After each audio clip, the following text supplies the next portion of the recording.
Hi, and welcome. You're listening to the X22 Report. My name is Dave, and this is episode 1629B, and today's date is August 3rd, 2018, and the title of the episode is Staged Events, Scare Tactics Deployed, They Will Not Succeed.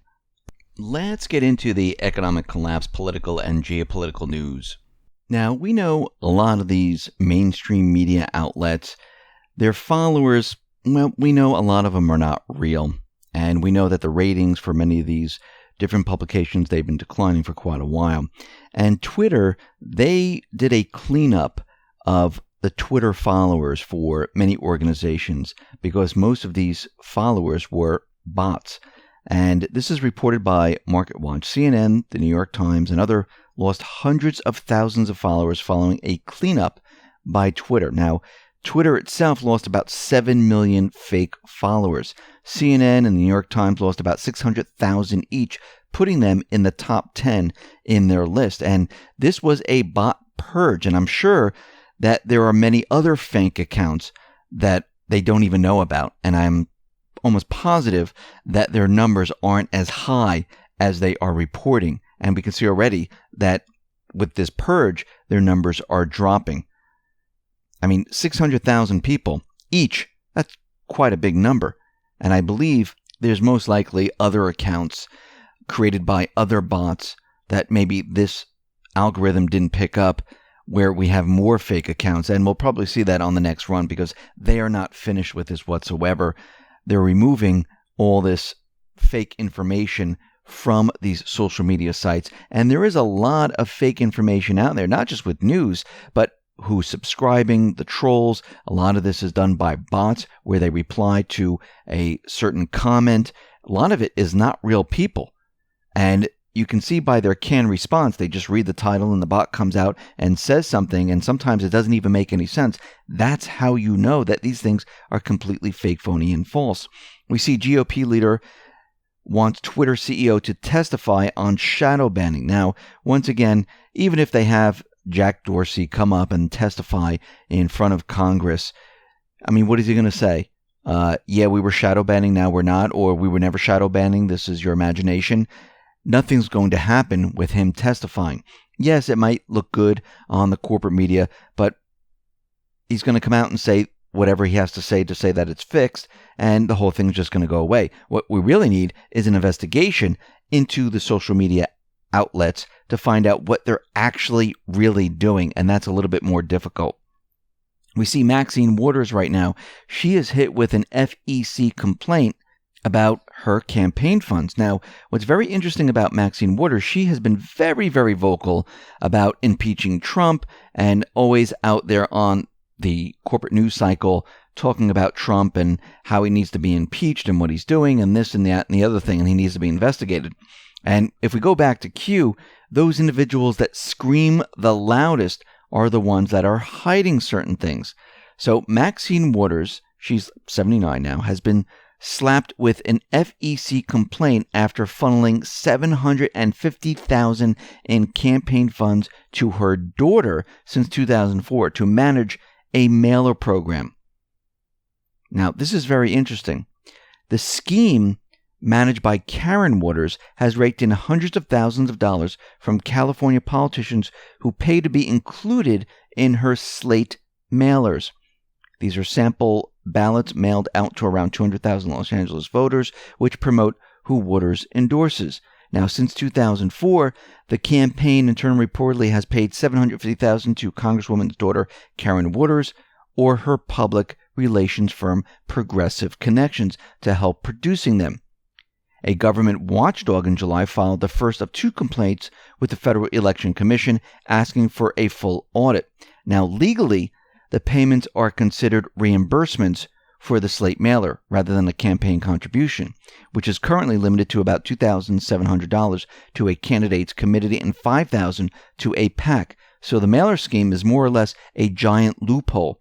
A second, broader complaint is currently being drafted by the Conservative National Legal and Policy Center, which will focus on Waters' sources of funding as well as the mechanism by which her daughter has been so handsomely paid for running the mailer program. So right now, Maxine Waters, who's been screaming and yelling about Russian collusion, about everything about Trump, is now being investigated for what she has been doing with her campaign and funneling, hundreds of thousands of dollars. And when Maxine Waters came into her position, she was not wealthy at all. She earned her wealth while she was in government.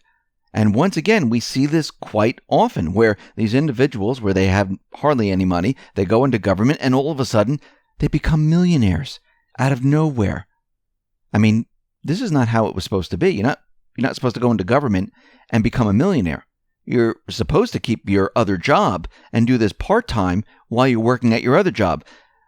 Government work as a senator or as a representative was not supposed to be a full-time career lasting 30 years, getting a retirement pension from the government. It was supposed to be part-time as you kept your real job. But these individuals, they figured out, wow, we can make a lot of money. We can give ourselves great health benefit. We can have a great pension. And all we have to do is vote for it, and we get it. We have all the insider information. We can become very, very wealthy in government. And this is why when you look at government, most of the individuals there, they are completely corrupt. Now, U.S. senators, they have announced a new bill, and it's a bill from hell. It's Russian sanctions. And this is being led by Senator Lindsey Graham, and he is pushing this to punish Russia. Now, again, Graham, McCain, and many others who are the warmongers, they are continually demonizing Russia. Remember, this is not a Democrat-Republican side. This is about corruption on both sides here. And that's what we're seeing here. There's corruption on both sides. And the swamp is made up of both sides. It's not just one side. And it needs to be drained because, as we can see, they're still pushing certain agendas. But they're going to fail in the long run.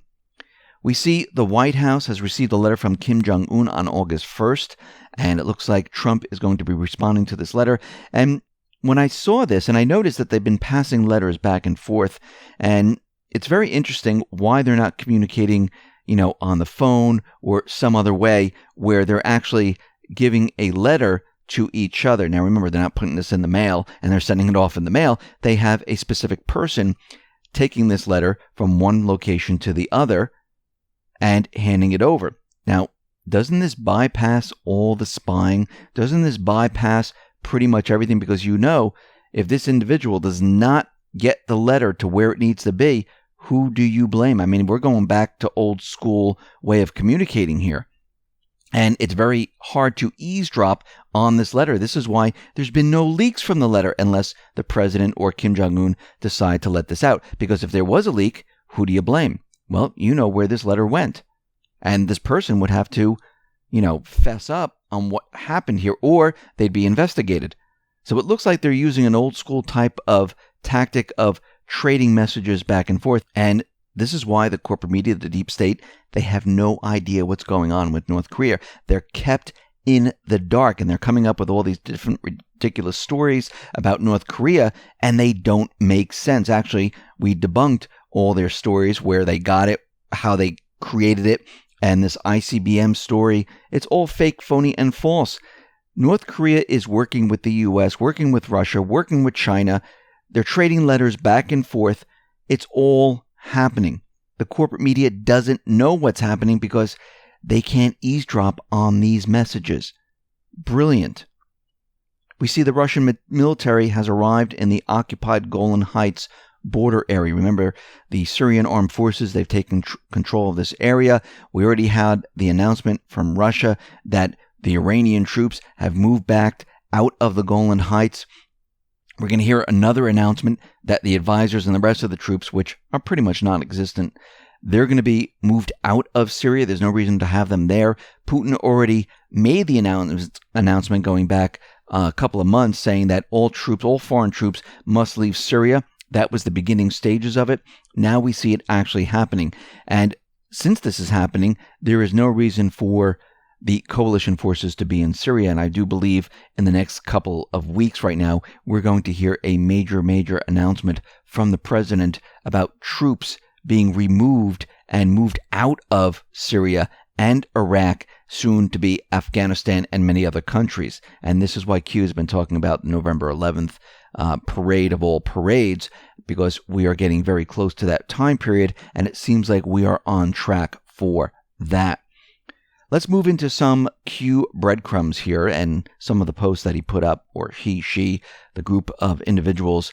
Post 1794, August 1st, FISA, kill brackets 20, public disclosure, impossible to defend, illegal, mainstream media, never interfere with an enemy while he's in the process of destroying himself, Q. Now, Q's told us time and time again that FISA leads directly back to the corrupt deep state starters we all know and despise, Hussein, Clinton, and the rest. And in case it isn't obvious, the kill brackets around the 20 refers to the 20 pages Nunes just desperately wants the public to see. And this is exactly what's going on. And if we look at the Daily Caller, Nunes says Americans will be shocked by other Carter Page FISA info. And this is the unredacted information in this memo. And people will be shocked once all this comes out. Now, let's revisit the Page FISA applications and James Wolfe indictment. On June 7, 2018, James Wolfe was arrested and charged with one count of lying to the FBI. The Wolfe indictment was released on the same day. Wolfe was only charged with lying to the FBI. Wolfe was not charged with leaking any information. So let's take a look at Wolfe's indictment. According to the Wolfe indictment on March 17, 2017, Wolfe exchanged 82 text messages with reporter Allie Watkins, and that evening engaged in a 28-minute phone call with her. The original Page FISA application is 83 pages long, including one final signatory page.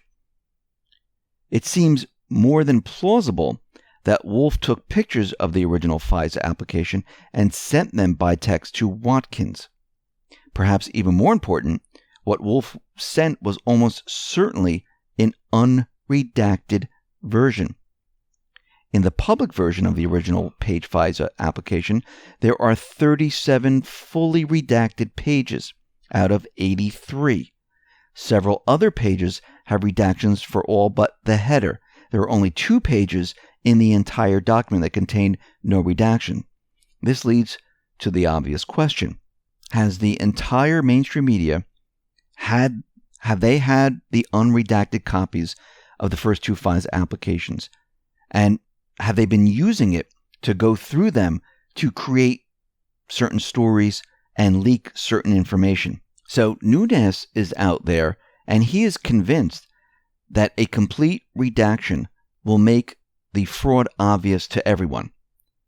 Consider what the media may have been doing this entire time, publishing damaging details from the FISA while having full access to the truth.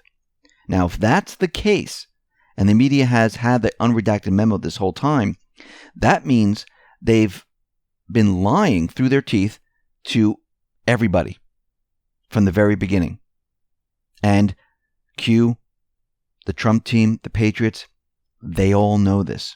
Think about every time Trump came out and called them the fake news and the fake news, CNN and the rest, saying, "Oh, you can't be saying this. This is not right." There's a reason why he's saying this, because he knows the truth. And this is why, like Acosta and other reporters have been asking questions many times over. I mean, look at Acosta with Sarah Sanders. And she handled this very, very well, responding to Acosta. Now, Jim Acosta, he went and he tweeted the following. "I walked out of the end of the briefing because I am totally saddened by what just happened. Sarah Sanders was repeatedly given a chance to say the press is not the enemy, and she wouldn't do it. Shameful." Because she knows, the Trump administration knows, that they've been lying. And also, the corporate media, the mainstream media, they've lost all credibility. And it's their fault. Let's move on to post 1795, August 2nd. Q put up a post from 1764, 1498, and added some other graphical information. And basically what's here is information about the White House visitor logs. We discussed this yesterday. We also see Rod Rosenstein sign the Pfizer warrant in Post 1498. And if we look at Post 1498, it says, why was Rachel Brand removed? Critical thinking. And Rachel Brand was, in a technical legal move, put in the office to run down the 200-day clock, which allows Trump to replace Rosenstein without a Senate confirmation vote. Post 1745. If you look at this, where the line says FISA equals ties to mainstream media heads, it makes much more sense now that we understand that they probably had the full FISA docs this whole entire time. So that line in Post 1745, it says FISA equals ties to mainstream media heads. And it looks like that's what that meant. Post 1796, August 2nd, says, welcome to the mainstream. We knew this day would come. Glimpse what to expect. POTUS Twitter comments. Liberal Democrats. Fake news worldwide. Fake MAGA supporters. Bandwagon shills. Paid shills. Media Matters. Intel infiltration. Negative dissemination. Mainstream media infiltration. Negative dissemination.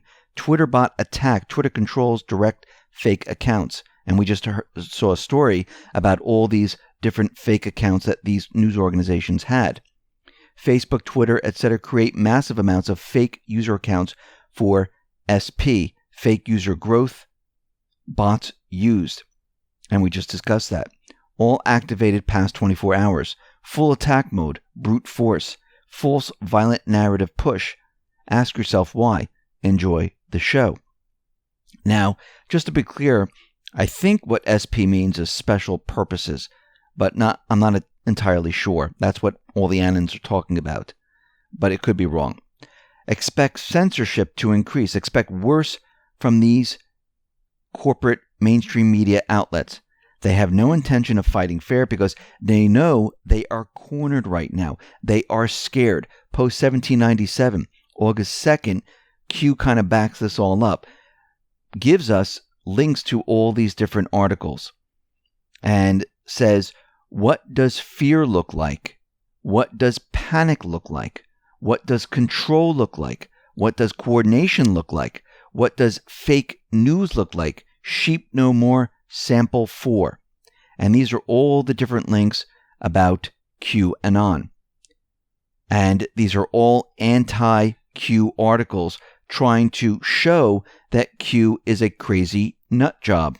He's a conspiracy. And the people who are following Q, they are also crazy. Remember, they're trying to control the situation right now, but that's very, very difficult. And look, dictionary.com, they even climbed aboard the QAnon conspiracy. And if you look at dictionary.com, it says, what does QAnon mean? QAnon is the name of a group of conspiracy theorists who follow a mysterious leader named Q. And they gave examples of QAnon showing that this is a conspiracy and these individuals who follow Q are completely crazy. And we can see that in the mainstream media, they're very nervous. This is why they're coming out with all the anti-Q articles right now, because they're trying to control the situation. Post 1798. Q put up anonymous. And it's a newspaper article, says Trump attack foiled. Now, this is very interesting. The patriot who stopped a possible assassination attempt will be at the Trump rally in a Q shirt. We retweet. There's a chance POTUS might point her out. Q in the spotlight saving president. Via VIP access. Q. So basically what happened here is that an anon stopped a potential presidential assassination attempt. And it was this individual, Jeff Boyd. And when we look at the newspaper article, Trump attack foiled. Oklahoma man drove here with a loaded gun, police say. And this is what this individual said. I can no longer be subtle. Our paths crossed in 4chan, CBTS, with your reply, Y3S, to Kate. Are you here? I've been captivated and held captive since. Miracles began when I broke my iPhone after your tweet that concluded a string of what appeared to be secretive communications between us, SVS, and which led me to believe you knew me and were here playful teasing me at Christmas. My belief that my iPhone, laptop, and cable modem were monitored played a major role. And this individual took a snapshot of this man.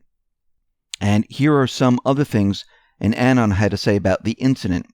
I am so glad I had the balls to see what kind of crazy would drive 22 hours straight to my house after researching me on Twitter. I had been rude. He might have just gone on to make an assassination attempt without telling anyone. The police found him with a loaded .45 and 2 additional fully loaded clips.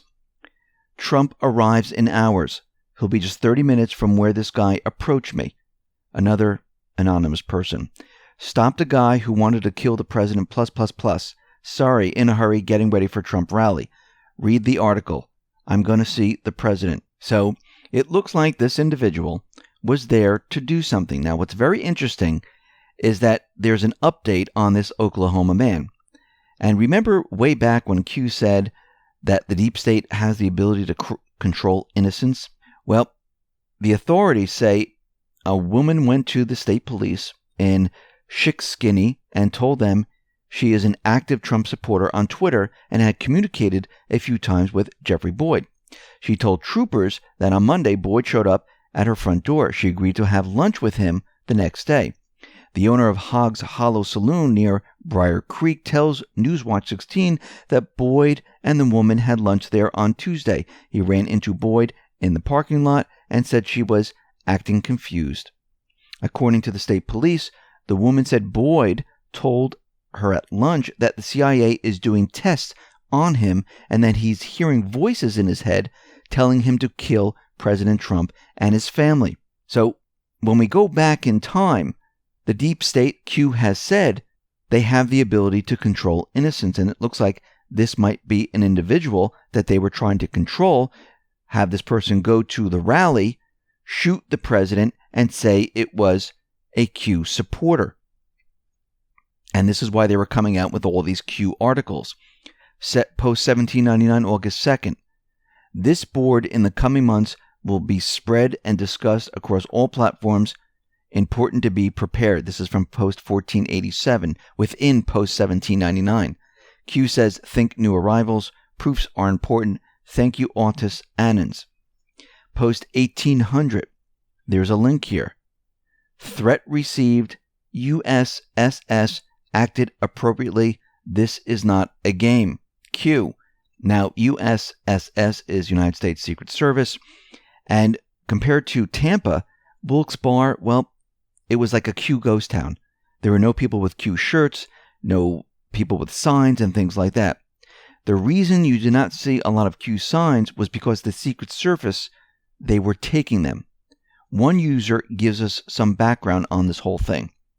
When I attended then candidate Trump's rally in New Hampshire back in the fall of 2016, the Secret Service set up a tremendous perimeter and had everyone go through a large scanning machine. In the New Hampshire rally, nobody was allowed to bring in any homemade signs, so tonight was standard operating procedure as far as I can tell. This means that Tampa was the anomaly, guys. At the Tampa rally, the Secret Service obviously allowed all those signs and cutouts, so that was intentional. Tonight was too. But I just want to point out that Tampa's many Q signs and cutouts were not normal. Something's up, and I love it. I love how President Trump and Q team are playing the crooked criminal mainstream media. Anon gives us some more potential intel about the situation on the ground. Intel from the second Anon friends at rally tonight. CNN 4 a.m. talking points stated videos ready of POTUS recognizing Q. Chatter suggested a disturbance would be recorded victimizing CNN by Q.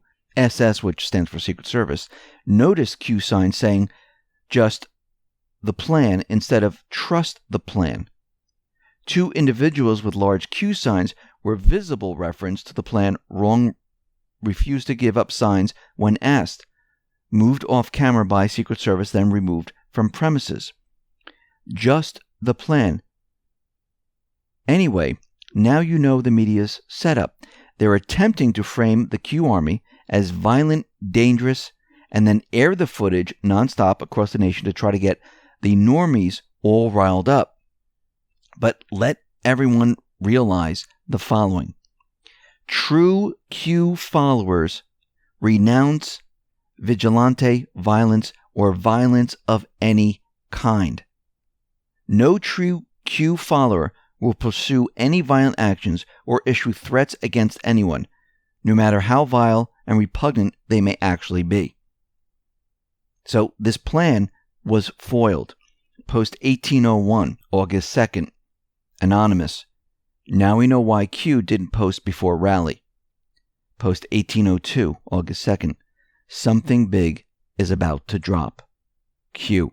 So we see that the mainstream media, the deep state, they're very nervous in what is happening here. They're very nervous about the truth coming out. And from Q, we understand that the mainstream media, the deep state, they already have the unredacted version of the FISA memo. So they already know what's in there, and they know if that comes out, well, it's game over. And I think this is where we're actually headed. And they needed to do something to try to break this whole thing apart and to keep that in the news cycle and make everyone that's following Q like a crazy person. But as we know, it was stopped. And it doesn't mean that they're not going to try again, which they will. They're going to try and try again. And their attempts are going to be more outrageous than we've ever seen before. I mean, look, they were trying to control someone to go in and shoot Trump. They were going to blame this on Q, saying that he was a Q follower. They tried to place people into the rally and make violence break out and blame it on the Q followers. Q has been showing us that all the different articles that the mainstream media is running about anti-Q, that conspiracy, crazy, nut jobs. And all of this is fake, phony, and false.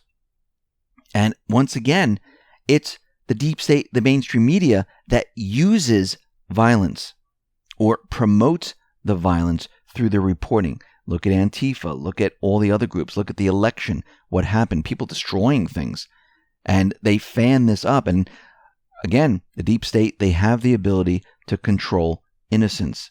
And they will try to control other innocents to do their dirty work. And we see right now that these events will not stop because we're coming up to a very critical point. They're scared. They're nervous. They know what's coming out. And they're going to keep trying to control the news cycle, the narrative of the entire story. And these events that we're seeing right now, that they're trying to take control of the whole entire situation, they're going to escalate right now. And it's going to get worse before it gets a lot better. Listen, everyone, thanks a lot for listening. Be well, be safe, and especially be prepared. Thanks a lot.